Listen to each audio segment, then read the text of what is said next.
afternoon everybody, welcome to my channel ध्वनि classes. आज हम बात करेंगे the rise of nationalism in Europe के इस पार्ट के बारे में, unification of Germany and Italy. Last 3 lecture में आपने ये समझा, ये जाना कि किस तरह से यूरोप में नेशनलिज्म या कह सकते हैं राष्ट्रवाद की शुरुआत हुई थी, और राष्ट्रवाद की शुरुआत नेशनलिज्म की बिगनिंग के साथ ही अलग अलग क्षेत्रों में अलग अलग प्लेस पर किस तरह से नेशनलिज्म स्प्रेड हो गया था। लास्ट लेक्चर में मैंने आपको बताया था कि जो लिबरल पीपल्स थे, लिबरलाइजेशन जो था उसके कारण से किस तरह से यूरोप में एक नेशनलिज्म की फीलिंग आई। पीपल्स जो थे इस चीज़ को समझने लगे कि हमारे लिए हमारे राइट्स क्या है, हमारे अधिकार क्या है। अब हम यूरोप के पार्ट जर्मनी और इटली के बारे में डिस्कस करेंगे। इसके बारे में मैंने कुछ पॉइंट्स यहाँ पर लिखे हैं, पहले आप इन पॉइंट्स को अच्छे से देख लीजिए। अब एक एक पॉइंट्स के बारे में हम इसमें डिस्कस करेंगे और आपको मैं बताऊंगी कि किस तरह से जर्मनी का यूनिफिकेशन होता है और इटली का यूनिफिकेशन होता है। सबसे पहले तो हम बात करते हैं जर्मनी के बारे में। तो 1848 तक के कंडीशन तो आपको पता है, 1830 से 1848 की कंडीशन में आपको लास्ट लेक्चर में पढ़ लिया था आपने। अगर नहीं पढ़ा है तो आप एक बार लास्ट वीडियो मेरा एक बार फिर से देख लीजिए। अब हम बात करते हैं यहाँ पर जर्मनी में किस तरह से जर्मनी का यूनिफिकेशन किस तरह से होता है और किस तरह से ये जो विलियम फर्स्ट हैं ये जर्मनी के एम्परर बनते हैं। क्या हुआ कि जर्मनी में जो पोलैंड है, ऑस्ट्रिया है और अदर जो फ्रांस है, इनके आपस में रशिया के साथ कंटिन्यू युद्ध होते रहे, कंटिन्यू वॉर होते रहे। उसका रीज़न मेन ये था कि जो रशिया ये चाहता था कि लिबरलाइजेशन, जो लास्ट चैप्टर में मैंने आपको बताया था कि लिबरलाइजेशन या कह सकते हैं पीपल्स के अधिकारों की बात की जाती थी और रशिया इस चीज़ के फेवर में था। तो अदर जो कंट्री थी वो नहीं चाहती थी किसी तरह से यूनिफिकेशन हो, एकीकरण हो। तो रशिया से कंटिन्यू इन जो राज्यों के 3 वॉर हुए और तीनों वॉर के बाद जो था Russia emerge to unite Germany, यानी रशिया एक नया यूनिट के रूप में, एक नए फॉर्म के रूप में सामने आया। अब चूँकि रशिया सामने आ गया तो ऑब्वियसली होना क्या था कि रशिया के जो किंग है विलियम फर्स्ट, उनको वहाँ का यूनाइटेड जर्मनी का, यानी यूनाइटेड जर्मनी मतलब इसमें हॉलैंड भी है, ऑस्ट्रिया भी है, पोलैंड भी है, ऐसे अलग अलग राज्यों के का एकीकरण कर दिया गया और फिर उनको यहाँ पर इसका किंग बना दिया गया। अब इस इनको किंग बनाने का मेन जो श्रेय है, मेन जो कहना चाहिए दारोमदार, इसके बारे में हम कह सकते हैं कि कौन मेन इसका आर्किटेक्ट था। तो इसके आर्किटेक्ट थे ओटो वन बिस्मार्क।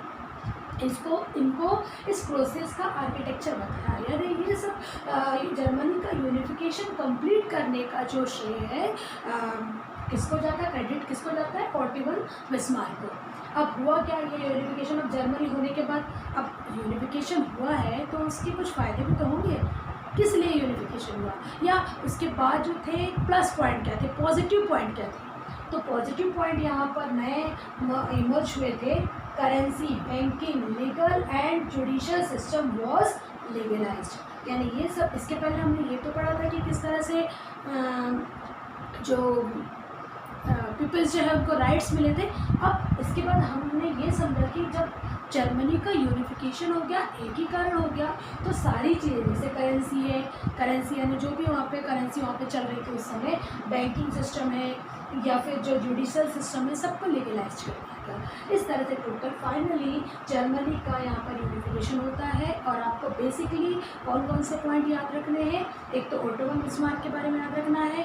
ये मंत्रियों की जो एक मीटिंग हुई थी वर्साई में, वर्साइलेस जिसको कहते हैं, वहाँ पर एक मीटिंग हुई थी, उसमें डिसाइड किया गया था कि विलियम फर्स्ट जो है, विलियम फर्स्ट जो है उसको एम्परर बनाया जाए। तो यहाँ पर क्या हुआ, इसमें आपको क्या याद रखना है, इसमें याद ये रखना है कि ओटो वन बिस्मार्क जो थे ये मेन आर्किटेक्ट थे यूनिफिकेशन ऑफ जर्मनी के। दूसरा आपको क्या लर्न करना है, दूसरा आपको लर्न करना है कि 23 पावर के बाद जनवरी 18 जनवरी 18 नहीं लिखा है मैंने यहाँ पे, आप देख लीजिएगा। 18 जनवरी 1871 को विलियम फर्स्ट को यहाँ का क्या बना दिया गया, एम्परर बना दिया गया यूनाइटेड जर्मनी का।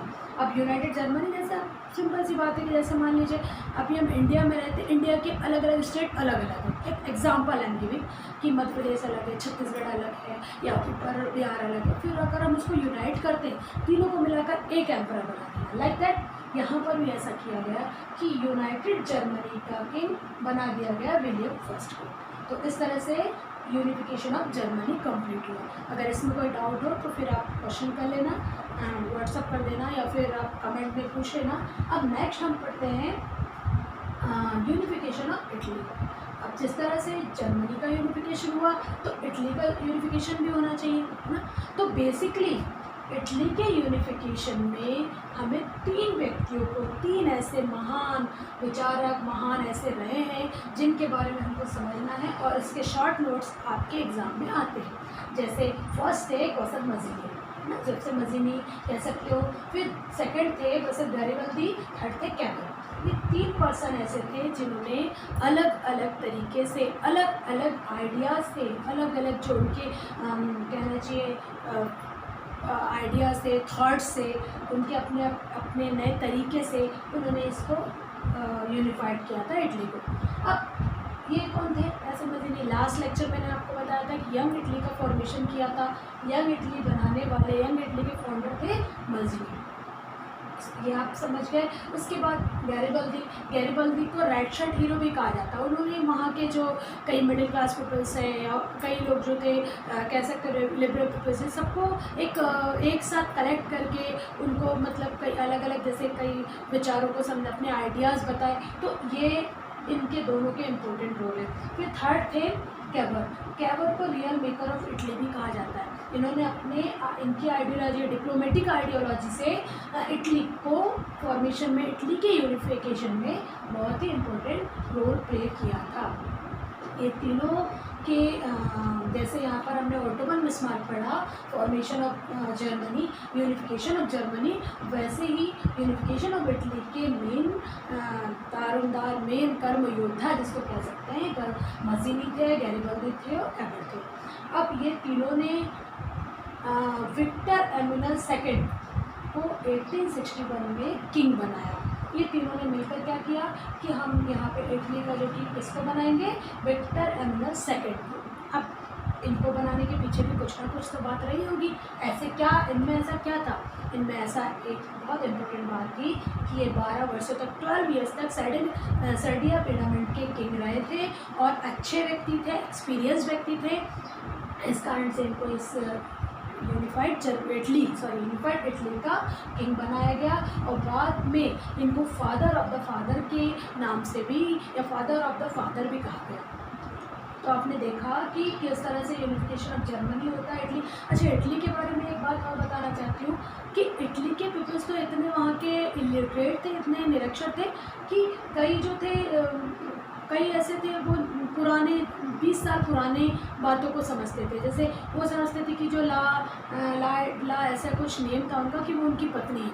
मतलब कहने का मतलब है कि वो इस तरह, वो केवल कैवर के ग्रुप में थे, कह सकते हो। कैवर को उन्होंने फेवर भी किया, उन्होंने कैवर को वोट भी किया, केवल कैवर के साथ होकर उन्होंने रिवॉल्यूशन किया या इटली के फॉर्मेशन में हेल्प की। लेकिन वो पुराने तरीके से जी रहे थे, उन्हें पुरानी बातों को समझते थे। इस तरह से जर्मनी और इटली का फॉर्मेशन होता है। जर्मनी जो 1871 में यूनिफाइड हो गया और इटली जो था वो 1861 में यूनिफाइड हो गया। इसका बेसिकली इम्पॉर्टेंट क्वेश्चंस आते हैं आपके इसमें, unification of Germany, describe about the unification of Germany, describe about the unification of Italy. Important है क्वेश्चन। सेकेंडली, इसमें और कौन से क्वेश्चंस निकलते हैं? ये तीनों जो इम्पोर्टेंट हैं, ये तीनों पर्सन, इनके बारे में आपको पढ़ना है। उसके बाद एक और है जंकर वर्ड मैंने यहाँ पर डिस्क्राइब नहीं किया है। जंकर जो होते थे वो लैंड ऑनर्स होते थे। वो आप न्यू वर्ड्स आपकी बुक में आप देखेंगे, अगर कोई डाउट रहे तो आप पूछ लीजिएगा। ये दोनों के बाद एक होता है unification of Britain. Unification of Britain मैं आपको नेक्स्ट लेक्चर में बताती हूँ। इस दोनों इस लेक्चर में यदि आपको कोई डाउट हो तो आप कमेंट करिएगा और please like and subscribe my channel.